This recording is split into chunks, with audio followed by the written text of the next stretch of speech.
દેવભૂમિ દ્વારકામાં નારી સુરક્ષાના પ્રશ્નને લઈને ગંભીર બાબત સામે આવી.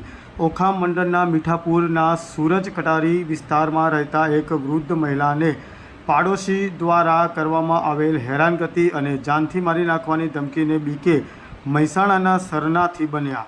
શું છે હકીકત, જાણો એમની જુબાની. શું સમસ્યા હતી અને વિગતવાર માહિતી આપજો. હું દેવભૂમિ દ્વારકાની વતની છું અને મારું નામ છે વર્ષાબેન ગોકળદાસ રૂપારેલિયા. અત્યારે હાલ હું મહેસાણા ભાડાના મકાનમાં રહું છું અને મારી સમસ્યા એ છે કે મારી ઉપર 23/12/2022ના રોજ જીવલેણ હુમલો થયેલો હતો, જે લોકોએ બાજુવાળા વાઘેર સમાજના લોકોએ મારી ઉપર 3 બહેનો દ્વારા કરાવેલો હતો. ન્યાયતંત્ર માટે અને પોલીસ તંત્ર દ્વારા તમે ક્યાંય રજૂઆત કરી છે? હા, પોલીસ તંત્રમાં પોલીસમાં અમે ફરિયાદ કરેલ હતી, સ્થાનિક પોલીસમાં, અને 3 મહિના તો અમે ત્યાં પ્રોટેક્શને બેસાડેલ હતું અમારા ઘરે, બરાબર. અને કોર્ટમાં કેસ ચાલુ છે, 2 વર્ષ થયા, પણ ત્યાં કામ લંબાવવામાં આવે છે. સાચી હકીકત કોઈ કોર્ટને જાણ જ નથી કરી. દેવભૂમિ દ્વારકાની અંદર તમારા ઉપર જે અત્યાચાર થયો છે, તો એ બારામાં શું કહેવા માગશો અને શું તમને પ્રશાસન ત્યાંનો કોઈ સપોર્ટ કરે છે કે નથી કરતું? ના, ત્યાંના પ્રશાસન અમને કોઈ પણ જાતનો સપોર્ટ કરેલ નથી અને અમારું કામ વિલંબ કરાવવામાં આવે છે. સરકારી ઓફિસોમાં અમે જે ફરિયાદો દીધી છે, અરજી દીધી છે, કામને પેન્ડિંગ કરવામાં આવે છે અને અમને ધક્કા ખવડાવવામાં આવે છે, હેરાનગતિ કરવામાં આવે છે. અને સરકારી ઓફિસમાં અમે જઈએ છીએ તો અમને આમાં ધમકાવવામાં આવે છે, જે કે જાણે ગુનો અમે કર્યો હોય એવી રીતે. અને જો ત્યારના પોલીસ ખાતાએ, સ્થાનિક પોલીસ ખાતાએ જે અહીંયા બનાવ બન્યો તો એ લોકોની તાત્કાલિક ધરપકડ કરીને જો આ મામલો સુલઝાયો હોત ને તો અત્યારે ત્યારનો સુલઝી ગયો હોત, પણ એ લોકો એને બચાવવાની હજી એ કોશિશ કરે છે. કોર્ટને કોઈ સાચી વાતની જાણ જ નથી જવા દેતા, નથી અમારી જીભાની લેવાતી અને નથી અમે કોઈ અરજી કરીએ છીએ એ અરજીનું કોઈ નિકાલ નથી આવતો, પેન્ડિંગ રાખી દેવામાં આવે છે. તો હવે અમારે શું કરવાનું? અને આ લોકોની મને 15 વર્ષથી આ મકાન છોડીને જવાની ધમકીઓ મને મળતી હતી. એ મારી હદમાં એ લોકોએ અત્યારે ગેટ નાખેલ છે, જે ગેટ માટે મેં ના પાડેલી હતી ને એ માટે એ લોકોએ મારી પર દાદાગીરી કરી. અત્યારે એ જગ્યામાં ગેટે નાખી દીધેલ છે, પોતાની સીડી બનાવી દીધેલ છે અને ફ્લોરે પાકો કરી નાખેલ છે. અને મકાન અત્યારે ભાડે દેવાઈ ગયું છે અને એ મકાન 4 થી 5 હજારનું ભાડું ખાય છે. અત્યારે આવી સરકારી જમીનો દાબીને આ લોકો પોતાની બેઠી આવક ઊભી કરે છે. અને સ્થાનિક મને 15 વર્ષથી આ મકાનને જગ્યા છોડી જવા માટે હેરાન કરવામાં આવતી હતી, પણ હું 2 માથાને થઈને જીવતી હતી. પણ 23/12ના જે હુમલો બન્યો તે પછી મારી કે મારા છોકરાઓની સલામતી નહોતી, 3 બાળકોની, એટલે અમારે ગામ છોડવું પડ્યું. એના કારણે સારું થઈને ભૈરા મકાન અત્યારે રેઢા પેઢામાં અત્યારે તો સ્થાનિક પોલીસ ખાતું જાગે, ત્યાંનું ન્યાયતંત્ર જાગે અને અમને ન્યાય દેવડાવે અને અમે અમારા મકાનમાં સુખરૂપ રહી શકીએ. કારણ કે 2 અગાસી અત્યારે એક કરી દીધેલ છે, અમારી કોઈ સલામતી નથી અત્યારે. એટલે તમે પ્રોપર બેટ દ્વારકાના છો, બરાબર? ત્યાંથી તમારે અહીંયા આવવું પડ્યું. તો ગુજરાત સરકારની અંદર કે ગુજરાતની અંદર એવું કહેવામાં આવે છે કે નારી સુરક્ષા, નારીની જે સુરક્ષાઓની બાબતે જે મોટા વાયદા કરવામાં આવે છે, એ બાબતે શું કહેવા માગશો સરકાર તરફ? જો એ સરકાર ખાલી વાયદા જ કરે છે, એ કાયદો કોઈ ઓખા મંડળમાં કે દેવભૂમિ દ્વારકામાં લાગુ નથી પડતો. ઉચ્ચ વર્ગની મહિલાઓનું અપમાન ગમે ત્યાં ગમે તે સ્થળે થાય છે ને આ તો હદ જ કરી છે. આ લોકોએ રોડ ઉપર ઢસડીને મારી પર 1 કલાક સુધી સોટીઓનો માર મરસાવાનો આવ્યો હતો, 10 કિલાનો ગજિયાનો પથ્થર મને મારવામાં આવ્યો હતો.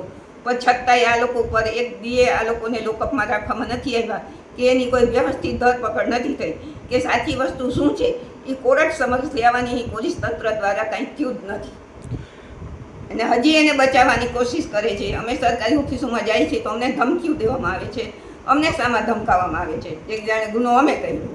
તમારા ઉપર જે હુમલો, જીવલેણ હુમલો કરવામાં આવ્યો હતો, એમાં કોણ સામેલ હતું અને શું કઈ રીતે હુમલો કરવામાં આવ્યો?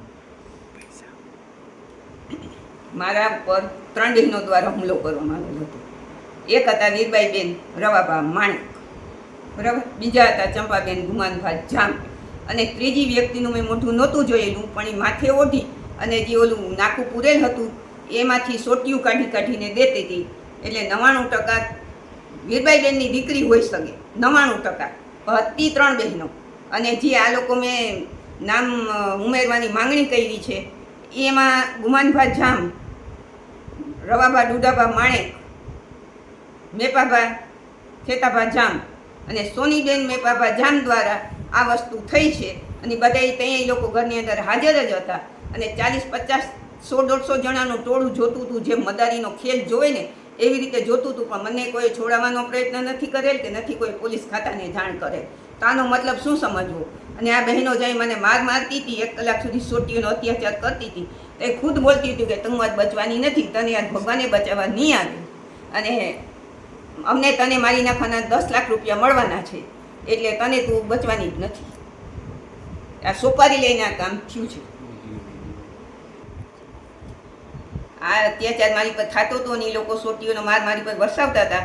ત્યાં જ એ લોકો બોલતા હતા કે તને મારી નાખશું ને એના અમને પૈસા 10 લાખ રૂપિયા મળવાના છે, એટલે જ અમે વિડીયો શૂટિંગ કરીએ છીએ અને આખી ઘટનાનું આ વિડીયો શૂટિંગ કરેલ છે.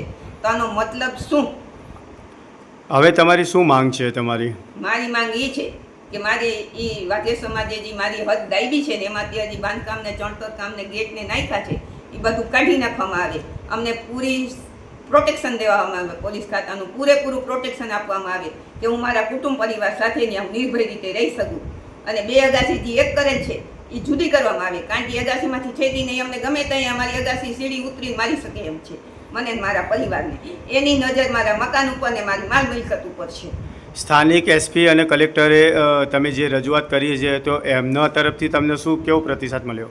એમના તરફથી પ્રતિસાદમાં અમારી પેન્ડિંગ રાખવામાં આવે છે અને જવાબ દેવામાં આવે છે તો જેવા તેવા જવાબ દેવામાં આવે છે કે એની પર એની કંઈ અસર નથી થતી.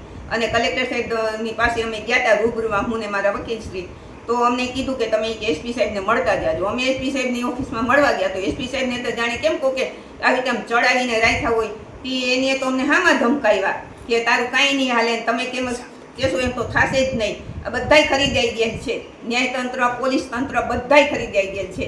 આ 10 લાખની જો ખંડણી મળતી હોય, સોપારી મળતી હોય તો પોલીસ ખાતું રૂપિયા લેતું જ હોય, તો જ એટલો કેસ વિલંબ કરવામાં. કારણ કે આ બનાવને અત્યારે 4થું વર્ષ ચાલુ છે. અત્યારે તે લોકોને સજા કેદુની પડી જવી જોઈએ. જો ઈમાનદારીથી પોલીસ ખાતાએ આ કેસ લડ્યો હોત ને, મને ન્યાય દેવડા માટે પ્રયત્ન કર્યો હોત ને, તો અત્યારે એ લોકો અંદર હોત.